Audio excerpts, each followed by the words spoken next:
बिस्मिल्लाहिर्रहमानिर्रहीम। अस्सलाम वालेकुम स्टूडेंट्स। आज हम अपने लेक्चर में सेकेंड ईयर फिजिक्स के चैप्टर नंबर 12 इलेक्ट्रोस्टैटिक्स के टॉपिक इलेक्ट्रिक फील्ड लाइंस को डिस्कस करेंगे। तो बच्चों सबसे पहले हम इसको डिफाइन करेंगे कि इलेक्ट्रिक फील्ड लाइंस आया होती क्या है।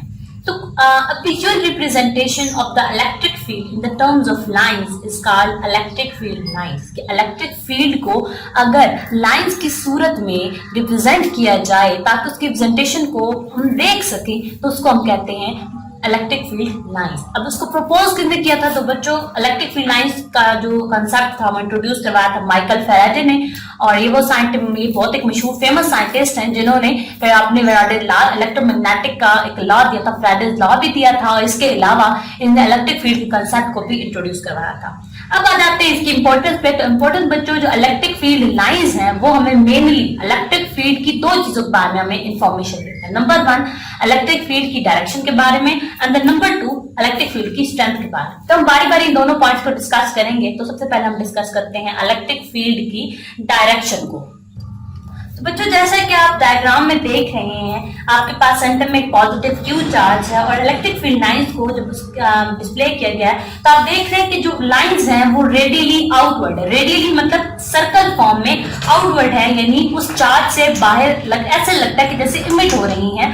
तो इससे बच्चों हम एक रिजल्ट इंट्रोड्यूस करते हैं कि आपके पास जो इलेक्ट्रिक फील्ड लाइंस हैं वो हमेशा पॉजिटिव चार्ज से ओरिजिनेट होती है। ठीक है, तो पहला पॉइंट आपके पास ये है कि electric field lines originate from positive charge. Okay, तो ये आपके पास जो इसका डायरेक्शन का हम पहला पॉइंट। अब इसी तरह हम देखेंगे कि अगर आपके पास नेगेटिव चार्ज हो तो उसका इलेक्ट्रिक फील्ड लाइंस का पैटर्न जो है वो कैसे आता है।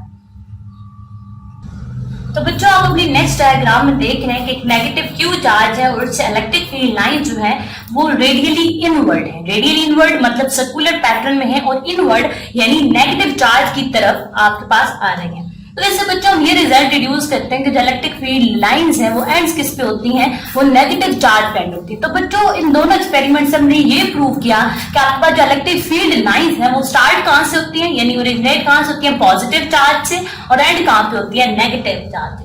अब बच्चों जो अपना अगला टॉपिक है वो ये है कि हम इसकी स्ट्रेंथ को डिस्कस करेंगे। ठीक है, कि स्ट्रेंथ कैसे हम इलेक्ट्रिक फील्ड लाइन से फाइंड कर सकते हैं इलेक्ट्रिक फील्ड की।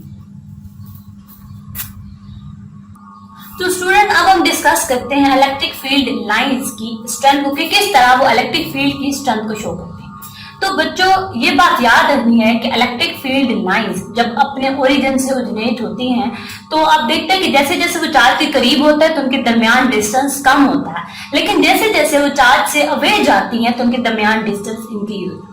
तो बच्चों इलेक्ट्रिक फील्ड लाइंस के दरमियान यही डिस्टेंस जो है वो हमें इलेक्ट्रिक फील्ड की स्ट्रेंथ के बारे में बताता है। अब आपके पास जो डिस्टेंस होता है, distance between the line is inversely proportional है, मतलब उसका स्ट्रेंथ से इनवर्स रिलेशन। अब इस तरह तो ये मैं आपको जो है वो एक बार दोबारा एक्सप्लेन कर देती हूँ। तो बच्चों यहाँ से आप समझें कि अगर लाइंस के दरमियान डिस्टेंस ज्यादा होगा तो इसका मतलब है कि जो इलेक्ट्रिक फील्ड की स्ट्रेंथ है वो आपके पास कम है। ठीक है, लेकिन अगर लाइंस के दरमियान डिस्टेंस कम है तो इसका मतलब है कि उनकी जो स्ट्रेंथ है वो इलेक्ट्रिक फील्ड की ज्यादा है। तो बच्चों आप देखते हैं कि जैसे जैसे चार्ज से हम फार अवे जाते हैं तो डिस्टेंस इंक्रीज हो रहा था, मतलब इलेक्ट्रिक फील्ड की जो स्ट्रेंथ होती है वो कम हो रही होती है। लेकिन जैसे जैसे हम चार्ज के नजदीक आते हैं तो जो distance between the electric field lines है वो डिक्रीज होता है। इसका मतलब है कि वहां पे जो स्ट्रेंथ है वो आपके पास क्या हो रही होती है, इलेक्ट्रिक फील्ड की इंक्रीज हो रही है। अब हम डिस्कस करते हैं इलेक्ट्रिक फील्ड लाइंस के पैटर्न को। अब पैटर्न हम डिस्कस करेंगे कि लाइक चार्जेस का कैसा होता है और अनलाइक चार्जेस का। लाइक वो होते हैं कि जिनमें आपके पास सेम चार्ज, फॉर एग्जांपल दो पॉजिटिव चार्ज है या दो नेगेटिव चार्ज, कोई भी ले लें। तो आप अपनी डायग्राम में देख रहे हैं कि आपके पास दो पॉजिटिव चार्जेस हैं। ठीक है, अब क्या हुआ कि जब दोनों ने अपनी अपनी इलेक्ट्रिक फील्ड प्रोड्यूस, जब दोनों के पास इलेक्ट्रिक फील्ड आपस में इंटरेक्ट किया, अब देखें आपका दो सेम चार्जेस थे तो उनके पास उनके आपस में कौन सी फोर्स होती है, फोर्स ऑफ रिपल्जन, दोनों एक दूसरे को रिपेल करेंगे। तो आप देखते हैं कि जो इलेक्ट्रिक फील्ड लाइंस का पैटर्न है वो कर्व फॉर्म में आएगा। मतलब क्या कि दरमियान में रिपल्जन की वजह से जो इलेक्ट्रिक फील्ड लाइंस हैं वो आपके पास बैकवर्ड कर्व होना स्टार्ट हो जाएंगी। तो दरमियान में आपके पास एक ऐसा रीजन आएगा जहां पे कोई इलेक्ट्रिक फील्ड लाइन आपको शो नहीं होगी, मतलब वहां पे कोई इलेक्ट्रिक फील्ड नहीं होगी। उस जोन को हम कहेंगे न्यूट्रल जोन या फिर जीरो फील्ड स्पॉट। बिल्कुल इसी तरह अगर आप कोई से भी दो नेगेटिव चार्जेस ले लें तो उनमें भी यही होगा, रिपल्सिव फोर्सेस होंगी, ठीक है, लाइंस आपस में कर्व्ड होना स्टार्ट हो जाएंगी और दरमियान में जो जोन होगा उसको हम न्यूट्रल जोन या फिर जीरो फील्ड स्पॉट कहेंगे। मतलब यहाँ पे जो आपके पास इलेक्ट्रिक फील्ड स्ट्रेंथ इंटेंसिटी होती है वो आपके पास जीरो होती है। अच्छा स्टूडेंट्स, अब हम डिस्कस करते हैं, पीछे हमने डिस्कस किया कि लाइक चार्जेस के दरमियान आपके पास इलेक्ट्रिक फील्ड लाइंस कैसी होती है। अब हम डिस्कस करते हैं कि अगर आपके पास दो अनलाइक चार्जेस हो, फॉर एग्जांपल एक पॉजिटिव ले लें और एक नेगेटिव ले लें, तो उनके दरमियान इलेक्ट्रिक फील्ड लाइंस का पैटर्न क्या होगा। अब बच्चों जब दो सेम चार्जेस हैं उनके मतलब दो अपोजिट चार्जेस हैं, मतलब उनके दरमियान जो फोर्स होगी वो फोर्स ऑफ अट्रैक्शन होगी। दोनों एक दूसरे को अट्रैक्ट करेंगे तो दोनों की जो इलेक्ट्रिक फील्ड है वो एक दूसरे के साथ इंटरैक्ट करेगी। जब इंटरैक्ट करेगी तो इलेक्ट्रिक फील्ड लाइंस आपस में इंटरैक्ट। आप देख रहे हैं कि इलेक्ट्रिक फील्ड लाइन जब दोनों ने आपस में इंटरैक्ट किया तो जो इलेक्ट्रिक फील्ड लाइन है वो स्टार्ट कहां से हुई, पॉजिटिव चार्ज से, और एंड कहां पे हो रही है, नेगेटिव चार्ज पे। तो ये आपके पास पैटर्न है कि आपके पास अनलाइक चार्जेस है, ठीक है। एक और बात जो यहाँ पे मैं बताना भूल गई थी वो ये था कि अगर आपके पास अब यहाँ पे इलेक्ट्रिक फील्ड की डायरेक्शन का कैसे पता चलेगा, ठीक है। तो बच्चों उसका तरीका ये है कि आप कोई भी उनमें से इलेक्ट्रिक फील्ड लाइन ले लें और उस पर टेंजेंट ड्रा करें। लेट आपके पास ये टेंजेंट मैंने जो है वो पॉइंट नंबर 1 पे ड्रा किया है। तो बच्चों ये जो टेंजेंट है इस लाइन पे वो आपको इस लाइन पे इलेक्ट्रिक फील्ड की जो है डायरेक्शन के बारे में बताएगा। अब इस बिल्कुल इसी तरह जब आपके पास कैपेसिटर की दो जो है ऑपोजिट चार्ज प्लेट्स होती हैं, लेट कर लेते हैं कि एक आपके पास जो है वो पॉजिटिव चार्ज होती है और एक आपके पास जो है वो नेगेटिव चार्ज होती है। तो बच्चों में भी क्या होगा, दोनों अपनी अपनी इलेक्ट्रिक फील्ड प्रोड्यूस करेंगी, इलेक्ट्रिक फील्ड लाइंस प्रोड्यूस होंगी। तो दोनों की जब इलेक्ट्रिक फील्ड आपस में इंटरैक्ट करेगी तो इलेक्ट्रिक फील्ड लाइंस भी इंटरैक्ट करेगी। आप पता है कि हमेशा जो इलेक्ट्रिक फील्ड लाइन है वो स्टार्ट होती है पॉजिटिव से और एंड होती है नेगेटिव। यहाँ पे मैं एरो लगा रही हूँ ताकि आपको जो है वो ज्यादा आसानी हो उसकी डायरेक्शन को समझ।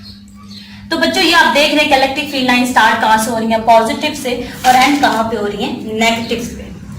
इसके साथ साथ बच्चों एक और यहाँ पे मैं बात आपको बताती चलूं कि जहां पे इलेक्ट्रिक फील्ड लाइन आपस में पैरेलल होंगी, ठीक है, और आपस में उनका जो डिस्टेंस है वो सेम होगा, इक्वल होगा, तो मतलब वहां पर जो इलेक्ट्रिक फील्ड होगी वो आपके पास यूनिफॉर्म है। कि अगर जो है डिस्टेंस आपके पास वो सेम होगा, ठीक है, और इसके अलावा आपस में जो लाइंस है वो पैरेलल होंगी, तो आपके पास जो इलेक्ट्रिक फील्ड है या इलेक्ट्रिक फील्ड इंटेंसिटी आप कह सकते हैं वो आपके पास क्या होगी, यूनिफॉर्म होगी, यानी ऑल पॉइंट्स पे आपके पास वो सेम होगी। तो बच्चों अब ये सारी प्रॉपर्टी हमने डिस्कस की। अब लास्ट पे हम इसको जो जितनी भी प्रॉपर्टी हमने डिस्कस की उसको हम समराइज कर लेते हैं। तो बच्चों अब तक हमने जितनी भी प्रॉपर्टी डिस्कस की है उसको हम समराइज कर लेते हैं। तो बच्चों पहली जो प्रॉपर्टी हमने डिस्कस की थी कि आपके पास जो इलेक्ट्रिक फील्ड लाइंस होती हैं वो आपके पास स्टार्ट होती हैं पॉजिटिव चार्ज से, ठीक है, ओरिजिनेट होती हैं, और एंड कहां पे होती हैं, नेगेटिव चार्ज में, ठीक है। स्टार्ट कहां से होती है, पॉजिटिव चार्ज से, और एंड कहां पे होती है, नेगेटिव चार्ज से। सेकेंड हमने इसकी प्रॉपर्टी डिस्कस की थी वो आपके पास ये थी कि अगर आपके पास लाइन जो है वो आपस में जब चार्ज से दूर जाती है तो उनके दरमियान डिस्टेंस जो है वो इंक्रीज होता है, ठीक है, लेकिन जब चार्ज के करीब होती है तो उनके दरमियान डिस्टेंस कम होता है। तो हमने कहा था कि जो डिस्टेंस है इनके दरमियान वो आपको शो करता है स्ट्रेंथ ऑफ इलेक्ट्रिक फील्ड। तो आपके पास क्या है, distance between the line, distance between the lines आपके पास जो है वो इनवर्सली प्रोपोर्शनल है स्ट्रेंथ ऑफ इलेक्ट्रिक फील्ड को शो करती है। अगर डिस्टेंस लाइंस के दरमियान कम होगा तो इसका मतलब है जो इलेक्ट्रिक फील्ड की स्ट्रेंथ है वो ज्यादा है। अगला हमने एक और पॉइंट पढ़ा था कि जहां पे आपके पास जो लाइंस हैं वो इक्वली प्लेस्ड होंगी, मतलब आपस में पैरेलल होंगी, और उनके दरमियान जो डिस्टेंस है वो सेम होगा, तो वहां पे जो इलेक्ट्रिक फील्ड इंटेंसिटी आपके पास जीरो होगी, यानी वहां पे इलेक्ट्रिक फील्ड इंटेंसिटी जो है वो यूनिफॉर्म होगी, मतलब तमाम पॉइंट्स पे सेम होगा। ऊपर वाला पे में यहाँ पे वीडियो को दोबारा जो प्ले कर सकते हैं। हमने पढ़ा था कि अगर डिस्टेंस सेम है, आपस में वो पैरेलल है, तो जो इलेक्ट्रिक फील्ड इंटेंसिटी है या फिर इलेक्ट्रिक फील्ड है वो तमाम पॉइंट्स पे यूनिफॉर्म होगा। अब जो फोर्थ पॉइंट है वो ये है बच्चों कि जहां पे कि जो लाइंस है इलेक्ट्रिक फील्ड लाइन वो कभी भी एक दूसरे को क्रॉस नहीं कर सकती। तो क्या है कि जो लाइंस है वो नेवर क्रॉस ईच अदर। अब ऐसा क्यों है तो बच्चों मैं अभी आपको बताती हूँ। बच्चों हमने पढ़ा कि जो इलेक्ट्रिक फील्ड लाइंस है वो इलेक्ट्रिक फील्ड की डायरेक्शन को शो करती हैं। तो बच्चों इलेक्ट्रिक फील्ड की हमेशा एक ही डायरेक्शन होती है, ठीक है, तो इसलिए हम उसको शो करने के लिए सिर्फ एक ही इलेक्ट्रिक फील्ड जो है वो लाइन लगाते हैं। उस एक पॉइंट पे इलेक्ट्रिक फील्ड की डायरेक्शन को शो करने के लिए हम सिर्फ एक ही इलेक्ट्रिक फील्ड लाइन लगाते हैं। तो बच्चों अगर इलेक्ट्रिक फील्ड जो है उसकी अगर डायरेक्शन ज्यादा होती है, एक से ज्यादा होती है, तो तब हम ज्यादा डायरेक्शंस को शो करने के लिए हम मल्टीपल लाइंस लगाते, ठीक है, वो आपस में एक दूसरे को क्रॉस कर सकती, पर ऐसा नहीं है, ठीक है। जो इलेक्ट्रिक फील्ड है उसकी सिर्फ एक ही जो है वो डायरेक्शन होती है और इसी वजह से जो लाइंस है वो कभी भी एक दूसरे को क्रॉस नहीं कर सकती। तो बच्चों ये था आज का आपका लेक्चर। अगर आप इसमें कोई भी बात समझ नहीं आई तो आप वीडियो के नीचे कमेंट कर सकते हैं। अगले लेक्चर तक के लिए अपना ख्याल रखिएगा। अल्लाह ने के बाद।